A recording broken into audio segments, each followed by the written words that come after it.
Hello, welcome back, and we're starting a new module. We're continuing module 3, which took 2 weeks. We're finally done with the modeling, and we've got the low poly, we've got the high poly. Some of you guys have been kind of messing around with adding more detail, maybe bringing it into Mudbox. So that's in this module, module 4, so go ahead and get started with that.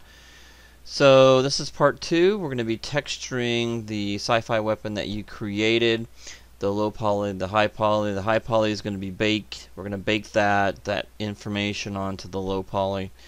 And there's a lot to cover. So let's go ahead and go into module 4.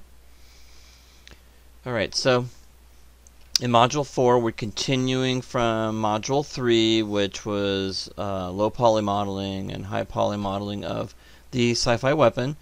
I give you guys a reference to use. The whole idea is to get as close to the reference as you possibly can.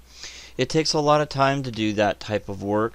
There's a lot of trial and error, and there's a lot of going back and trying to figure out different tools that you can use, and that was a long one. I wanted to give you guys a little more time to experiment and get to know the tools. That was the whole idea behind that. Give you a little more time, so hopefully that helped a lot.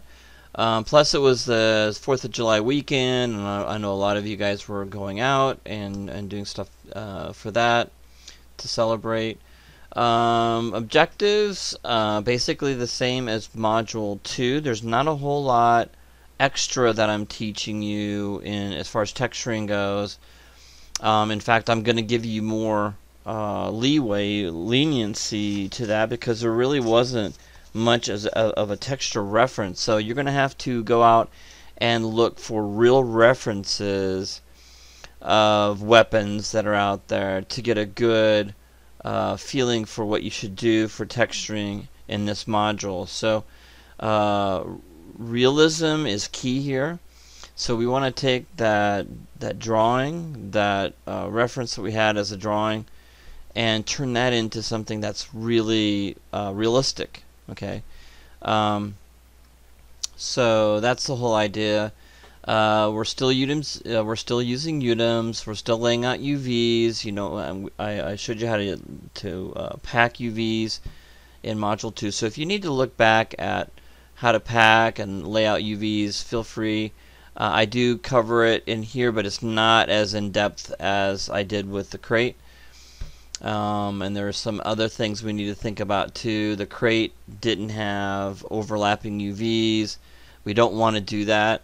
So in this one for sure, we don't want to do that. So make sure that you watch the videos really closely. You're still learning the UI, my UI. This will be the last time I have this information in this one as far as the my user interface, because our quiz is going to be over this.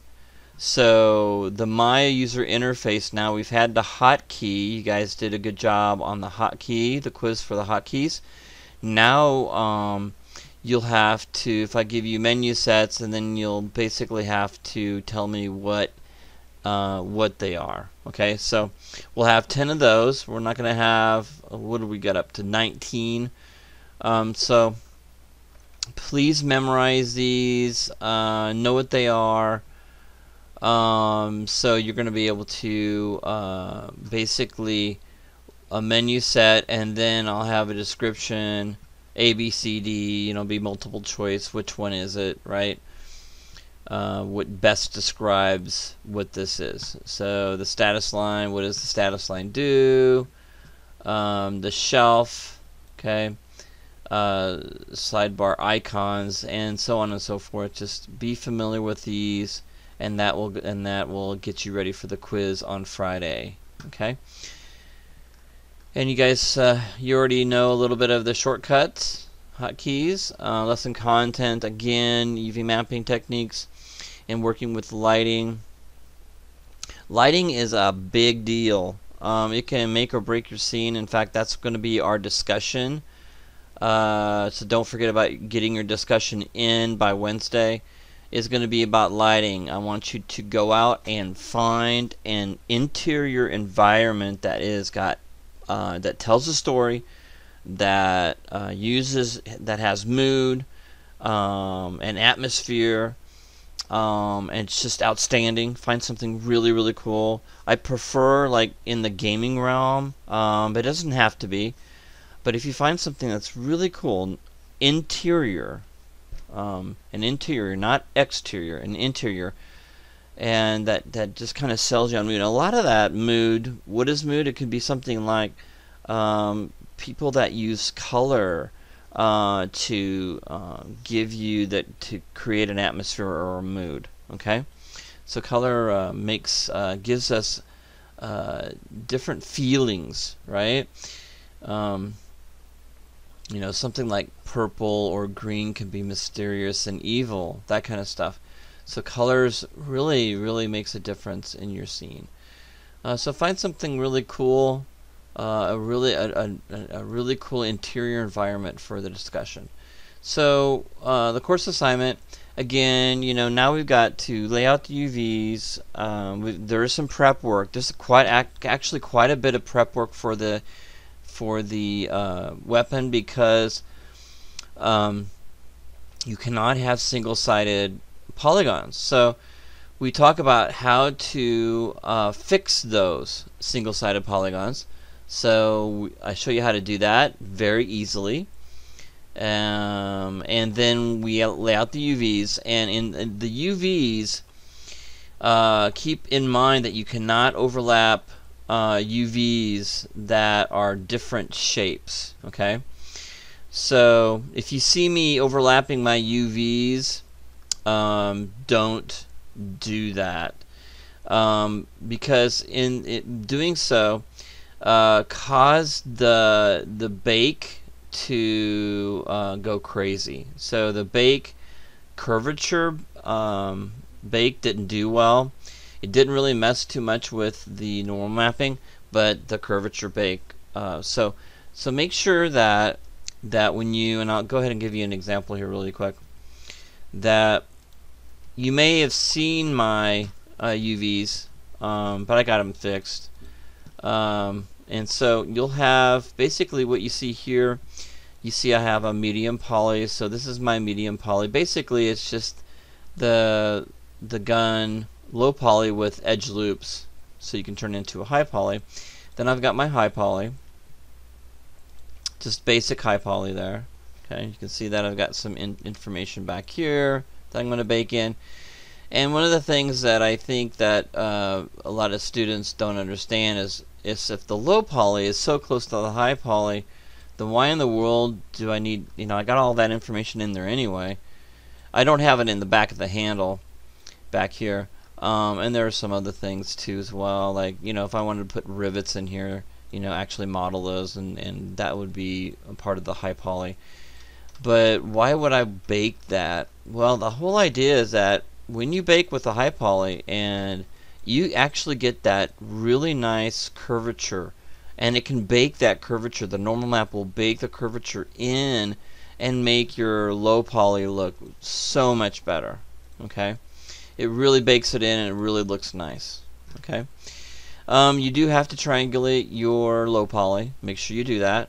Okay, and if you are going into Mudbox, make sure that you prep this properly, and you add some edge loops in here, and you have to do that in the medium poly. So you want to duplicate the medium poly and just add edge loops so they are consistently the same width, those lines. Otherwise you get something that looks like this, which you can bring into Mudbox, but if you add detail right here, it's not going to be as nice as you add detail here, because these are closer together. Okay, so you need to be consistently, the distance between these should look like squares, right? And I got a video on that, how to get that prepped up and looking good. Okay, this is my low poly without the triangles. This is what I use to show off my my edge loops. Okay, and a lot of times I'll just hit the 3 key. Well, you can't do it in here, this one. Don't want to hit the 3 key on this. It doesn't have the inserted cage for the high poly, or for those edges here. But the idea is to show off your model in wireframe. Okay, and if you were to, it's not that you can't show off your wireframe with triangles, your triangulated one. It just doesn't look as nice, and it doesn't look as clean. It's hard to see your edge loops because there's too much stuff going on with the triangulated ones. So I always like to keep that, and I always texture the low poly. I have not had issues with texturing triangulated one. I really don't care, because really, if I turn that off, they look both the same. Okay, it doesn't bother me. All right, so with that said, I basically go back and make sure there's a face on this side, and that's basically on the low poly and the high poly, and I show you how to do that. So in the high poly, you can see that I've got that totally completely done.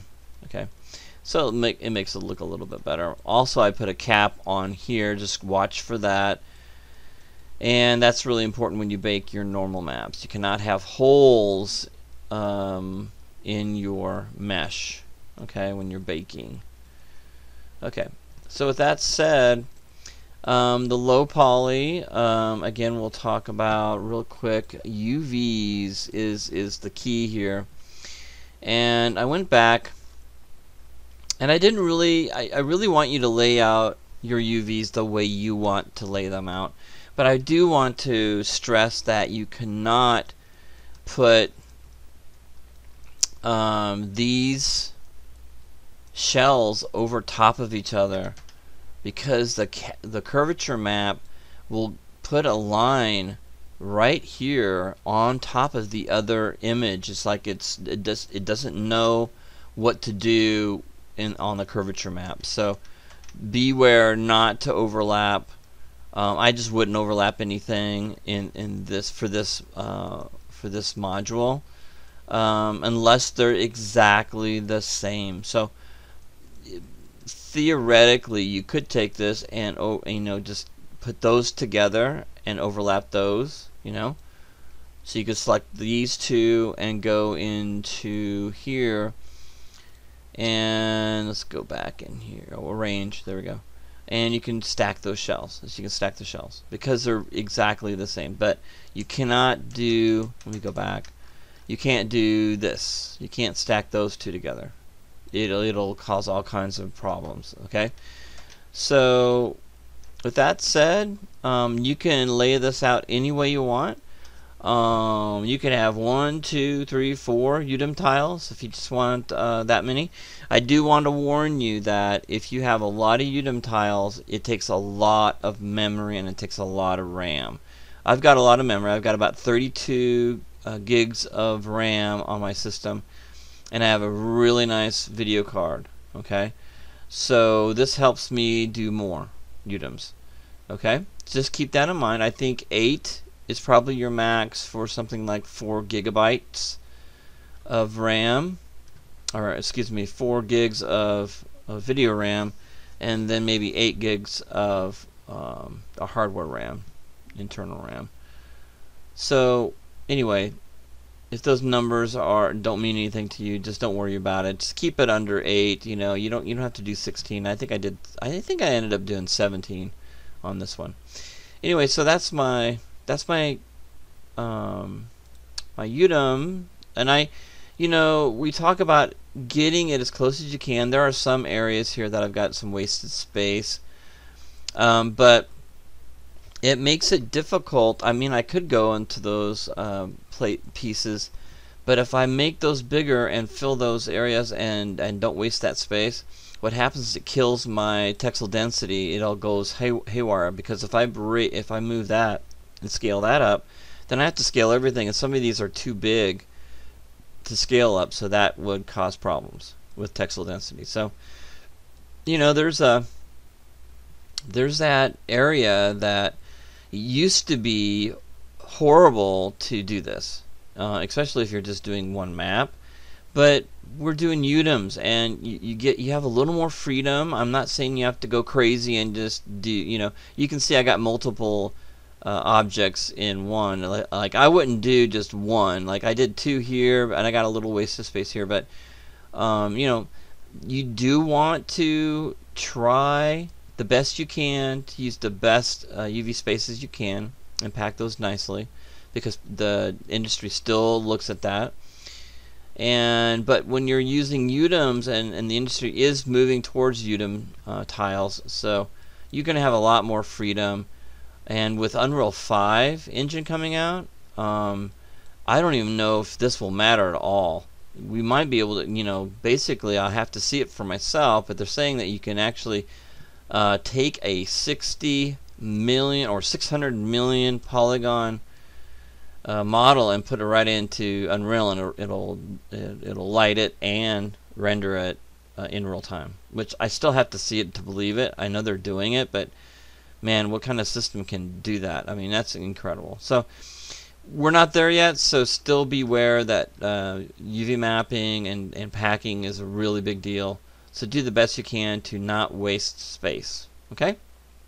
Alright, so with that said, another thing to beware of, double check. You'll get an error when and it'll be in Substance Painter. You do not want to go out. You cannot go out of the UV U2 UV map. Those little black areas going over is a no-no. You cannot do that. Make sure that your UV map is inside that 0 to 1 UV space. Okay, and that's super important.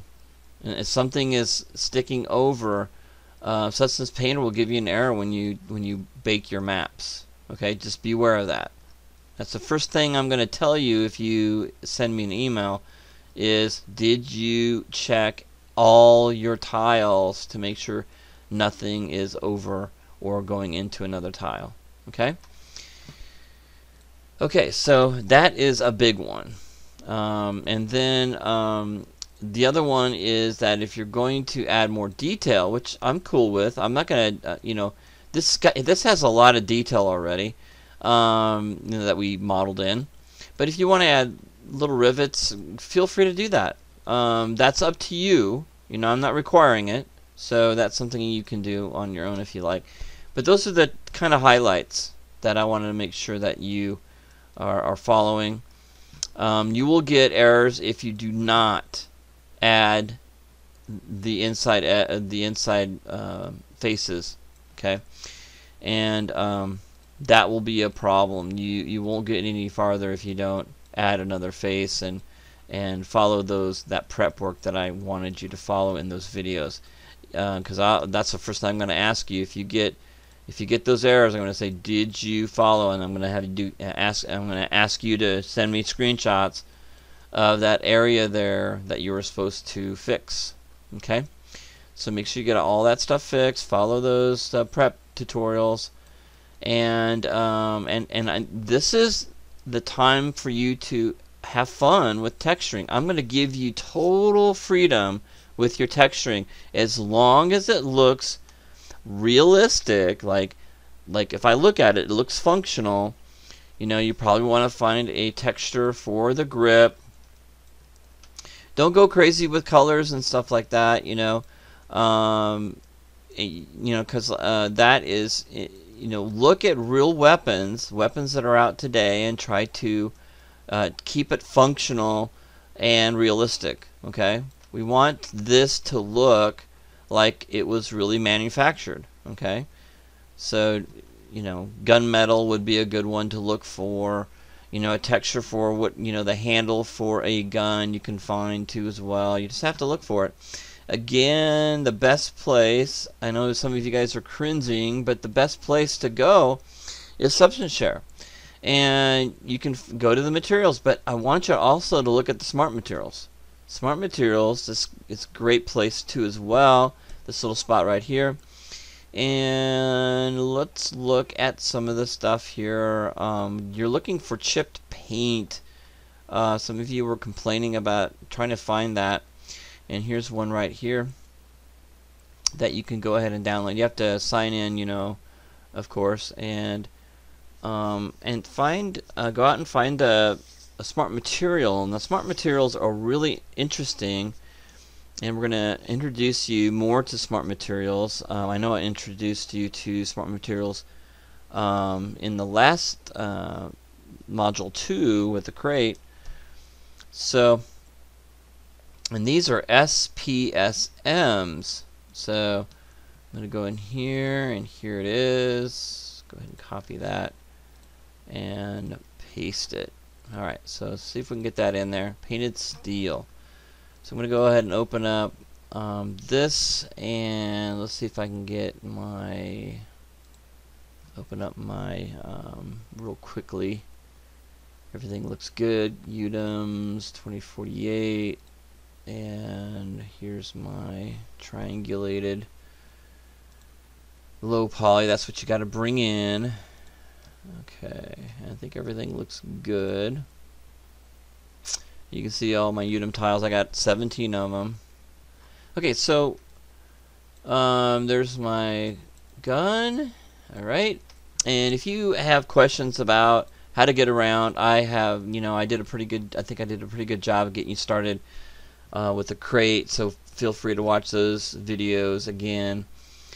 So materials, smart materials are different than just materials. They use the curvature map to give you extra detail, so it's really, really cool. But you have to bake your maps. You can watch the video on that, and I may do another video. Now when you bake your maps, you really only need to really focus on certain types of maps, like in the texture settings here. When I go into bake mesh maps, you really only need to worry about your normal map, okay? And you don't need your ambient occlusion. You just need those two maps, really, normal and your curvature. And I know we did more with the other one, but just for this, you only need the normal and the curvature, okay? And everything's set up pretty good. You just need to set that up, and make sure you go into this right here. You can find your high poly, and it's ready to go. I went ahead and did all the defaults the way they are, and it baked out just fine. Okay. Alright, so you'll have to bake the maps out for the smart material to actually work. Okay, it won't work without it. So it looks like I've already got one in there that's called machinery, but I'll go ahead and show you how to get those in. So let's go ahead and under smart materials, go ahead and click on this guy right here, add resources, and let's go to my desktop because I left it there. Painted steel, there it is, SPSM. Click open. Alright, it's a smart material. It already found it, and it found it as a smart material because of the extension that it has on there. And click on that, and click on where you want to put it in. Do you want to put it? I want to put it in the shelf, so let's go ahead and do that, and let's go ahead and import that. And there it is. It's highlighted right here. And there you go. So it's ready to use. So you can drag and drop it, but you need to go ahead that you bake your maps first. Okay. Alright, so good luck with everything. I hope you have a lot of fun with this. Again, it's up to you how you want to texture your sci-fi weapon. I do want it to look photorealistic, right? So make sure you use photorealistic materials that are, and these are materials that I want you to look for that we use today. Like, what are some of the materials that they use for weapons now? So find some references, have some fun, enjoy, and I look forward to seeing what you guys come up with. It's going to be a lot of fun. Alright, I'll see you in the next module, Module 5.